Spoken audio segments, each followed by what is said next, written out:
రేపు శనివారం రోజున మర్చిపోకుండా తులారాశి వారు ఇది ఒకటి తింటే చాలండి. జాతక దోషాలు, జాతక సమస్యలు, అనేక రకాల బాధలు, ఇబ్బందులన్నీ కూడా పోతాయి. మీరు పట్టిందల్లా బంగారం అవుతుంది. చాలా మంచి రిజల్ట్ అయితే మీరు మీ కళ్ళతో చూస్తారని చెప్పొచ్చు.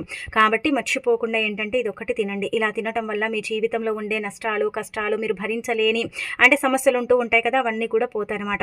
అయితే శనివారం రోజున ఉదయాన్నే లేచి శుచిగా స్నాన కార్యక్రమాలు చేసుకొని ఇంటిని వాకిలి శుభ్రం చేసి ఆ తర్వాత ఏంటంటే ఉతికిన వస్త్రాలు ధరించి ఆ తర్వాత మీరు చక్కగా ఇంట్లో వెంకటేశ్వర స్వామి చిత్రపటాన్ని క్లీన్ చేసుకొని దీపారాధన చేసుకోండి.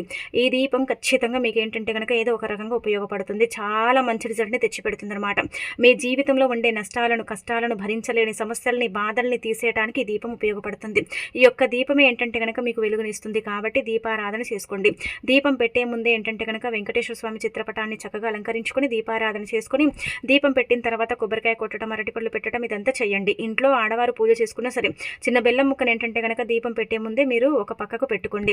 అలా పెట్టుకొని దానిపైన తేనె కానీ ఆవునేతిని కానీ ఏదైతే తినగలుగుతారో అది 2 చుక్కలు పోసేసి అది వెంకటేశ్వర స్వామికి నివేదన చేయండి. అలా చేసిన తర్వాత దాన్ని చేతిలో పట్టుకొని ఆ యొక్క బెల్లం ఉంటుంది కదా, ఆ బెల్లాన్ని ఏంటంటే తినండి.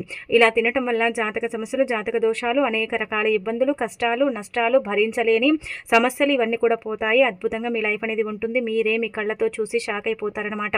అంత చక్కగా పనిచేసే పరిహారం అని చెప్పొచ్చు. కాబట్టి ఎవరైతే తులారాశి వారు రేపు ఇది తింటారో అలాంటి వాళ్ళ జీవితం అనేది పూర్తిగా మారిపోవటం అనేది జరుగుతుందన్నమాట.